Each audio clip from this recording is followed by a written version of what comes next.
వామనావతారం, వామనుని జననం. పరీక్షితుడు సుఖమహర్షిని విష్ణువు పూర్ణపురుషుడు కదా, బలిచక్రవర్తిని ఎందుకోసం 3 అడుగులు అడిగాడు అని అడగగా సుఖమహర్షి పరీక్షితునికి ఈ విధంగా చెప్పాడు. బలిచక్రవర్తి ఇంద్రుని చేతిలో ఓడిపోయాడు. శుక్రాచార్యుని దయ వల్ల అతనికి శిష్యుడై సేవించాడు. బలి భక్తికి శుక్రుడు మెచ్చుకొని నియమపూర్వకంగా విశ్వజిత్ యాగాన్ని చేయించాడు. బలిచక్రవర్తికి హోమాగ్ని నుండి బంగారు వస్త్రాలు కప్పిన రథము, సూర్యుని గుర్రాల లాంటి గుర్రాలు, సింహపు జెండా, గొప్ప విల్లు, అమ్ముల పొదలు, కవచము లభించాయి. బలి తాత అయిన ప్రహ్లాదుడు వాడిపోని పద్మాల దండను ఇచ్చాడు. శుక్రాచార్యుడు చంద్రుని వంటి తెల్లటి శంఖాన్ని ఇచ్చాడు. పైవన్నీ సంపాదించిన తరువాత తన శత్రువులపై పగ తీర్చుకోవాలని నిశ్చయించుకున్నాడు. బలిచక్రవర్తి తన దానాలతో బ్రాహ్మణులను సంతోషపెట్టి వారి దీవెనలు అందుకుని పెద్దలకు నమస్కరించాడు. నిండు భక్తితో ఇలవేల్పులను పూజించాడు. ప్రహ్లాదునికి ప్రణమిల్లాడు. నిగనిగలాడే రథంపై కూర్చొని కొండ శిఖరాన ప్రచండంగా మండే కారుచిచ్చులాగా ప్రకాశించాడు. బలిచక్రవర్తి తనతో సమానమైన బలము కలిగిన రాక్షస సేనాపతులు తన ముందు నిలువగా దేవేంద్రునిపై పగ తీర్చుకోవడానికి వేగంగా దీర్ఘమైన ప్రయాణం సాగించి స్వర్గలోకాన్ని సమీపించాడు.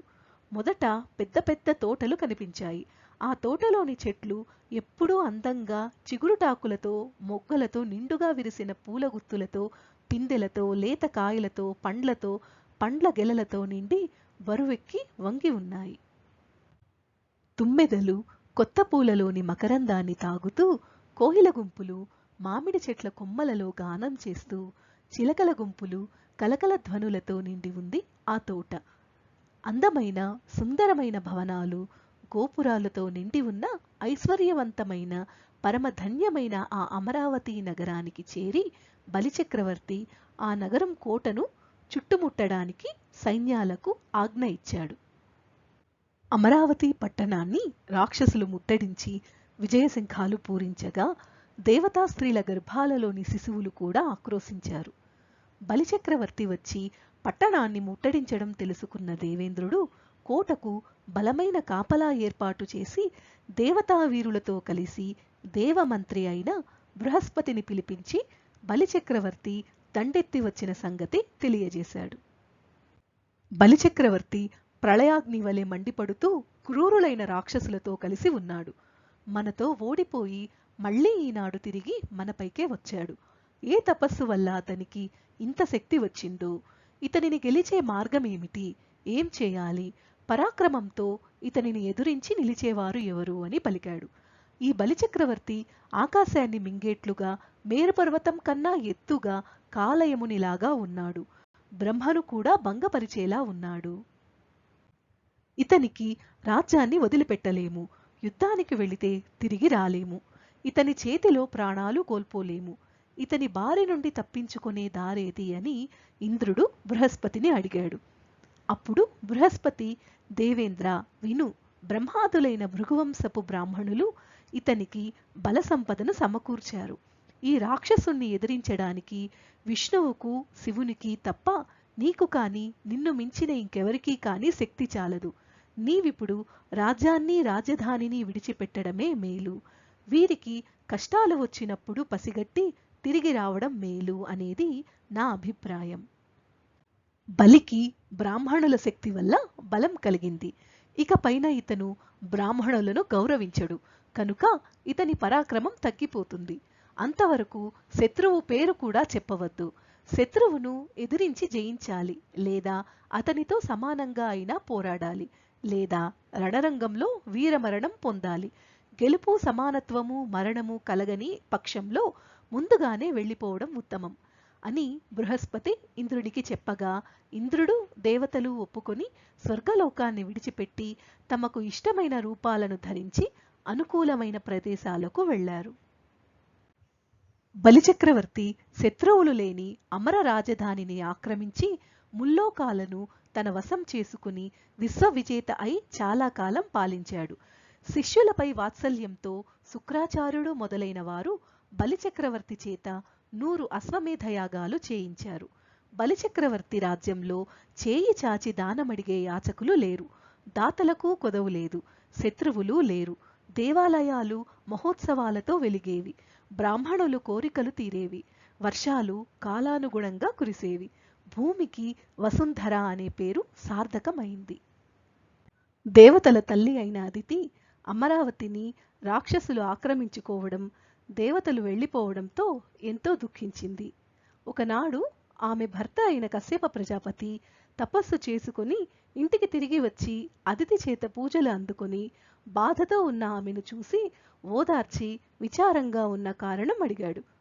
బ్రాహ్మణులకు ఏ లోటు లేకుండా ఆదరిస్తున్నావు కదా, దేవాలయాలలో పూజలు యథావిధిగా జరుగుతున్నాయి కదా, ఇక్కడ మన వాళ్ళంతా సమయానికి హోమకార్యాలు నెరవేరుస్తున్నారు కదా, నీ పుత్రులు ధర్మాన్ని పాటిస్తున్నారా, అతిథులకు అర్ఘ్యపాద్యాలిచ్చి అన్నం పెట్టి ఆదరిస్తున్నావా, దాసులను సజ్జనులను సత్కరిస్తున్నావా అని అడిగి అన్నమైనా మజ్జిగైనా నీళ్లైనా తమకు ఉన్నంతలో అతిథులకు లేదనకుండా పెట్టాలి. అలా చేయకపోతే ధనవంతులైనా సరే వారు లేని వారితో సమానము అని చెప్పాడు. అప్పుడు అదితి కశ్యపునితో, దితి నేను అక్కా చెల్లెళ్ళు అయినప్పటికీ ఆమె ఎప్పుడూ నాతో కలహిస్తూనే ఉంటుంది. దేవతలను రాక్షసులు బాధ పెడుతున్నా వద్దనదు. దేవతల నెలవైన అమరావతి నేడు రాక్షసులకు ఆలవాలమైంది. ఇంద్రుడు సంపదలను కోల్పోయి అడవులలో తిరుగుతున్నాడు. ఇంద్రుని ఇల్లాలు శచీదేవి కష్టాల పాలవుతోంది. దేవతల పిల్లలు ఈనాడు బోయ పిల్లల వెంట తిరుగుతూ ఉన్నారు. యజ్ఞాలలో హవిర్భాగాలన్నీ బలికే చేరుతున్నాయి. అతను అన్ని లోకాలలోనూ బలవంతుడవుతున్నాడు. పిల్లలందరిపైన సమానమైన ప్రేమ కలిగి నీవు దుష్టులైన బిడ్డలను కనిపెట్టి శిక్షింపలేవా? దేవతలు భాగ్యాలు కోల్పోయి కష్టాలకు గురయ్యారు. వారి దుఃఖాన్ని తొలగించు. వారిని తిరిగి అమరావతిలో నెలకొల్పడమో రాక్షసులను శిక్షించడమో మంచి పని అని చెప్పింది. రాబోయే కాలం నాటి విషయాలను దివ్య దృష్టితో తెలుసుకున్న కశ్యపుడు అదితికి విష్ణువును పూజించమని చెప్పగా ఆమె ఏ విధంగా శ్రీ మహావిష్ణువును ధ్యానించాలి అని వివరం అడిగింది. అప్పుడు కశ్యపుడు పయోభక్షణం అనే వ్రతాన్ని ఉపదేశించాడు. ఆ వ్రతానికి తగిన కాలాన్ని, మంత్రాన్ని, నియమాన్ని, వ్రతకాలంలో పాటించాల్సిన ఉపాసనా విధిని, దానభోజనాది విధానాలను వివరించాడు. అదితి ఫాల్గుణ మాసం శుక్లపక్షంలో మొదటి రోజున ఆ వ్రతాన్ని ప్రారంభించి 12 రోజులు శ్రీహరిని యథావిధిగా పూజించింది. వ్రతం ముగిసిన తరువాత శ్రీ మహావిష్ణువు చతుర్బాహువుగా శంఖ చక్ర గదాధారిగా అదితి ముందు ప్రత్యక్షమైనాడు.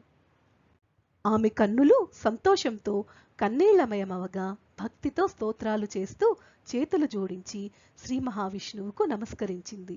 తన బిడ్డలను కాపాడమని కోరగా విష్ణువు చిరునవ్వుతో, అమ్మా, నీ కుమారునిగా నీ కడుపున జన్మిస్తాను. నీ ఒడిలో ఆడుకోవాలని నాకు కుతూహలంగా ఉంది. మిమ్మల్నందరినీ ఆదుకుంటాను. రాక్షసులను సహనంతో, ఉపాయంతో తప్ప బలంతో ఏమి చేయలేము. రాక్షసుల రాజ్యాన్ని ఇంద్రునికి ఇస్తాను. బాధపడవద్దు. నా రూపాన్ని తలుచుకుంటూ నీ భర్తను సేవించు. నేను నీ గర్భంలో చేరుతాను అని సెలవిచ్చి శ్రీ మహావిష్ణువు అంతర్ధానమైనాడు. అదితి సంతోషంతో తన భర్తను సేవిస్తుండగా ఒకనాడు తపస్సులో ఉన్న కశ్యపునిలో శ్రీ మహావిష్ణువు తేజస్సు ప్రవేశించింది. కశ్యపుడు ఆ తేజస్సును అదితిలో చేర్చాడు. అదితి గర్భం ధరించింది. ఆమె కడుపులో నెల గడవగా క్రమక్రమంగా ద్రవరూపము, మెత్తని రూపము, పిండరూపమై ఏర్పడింది. అదితికి నెలలు గడవగా రాక్షసులకు నాశనానికి నెలలు సమీపించాయి.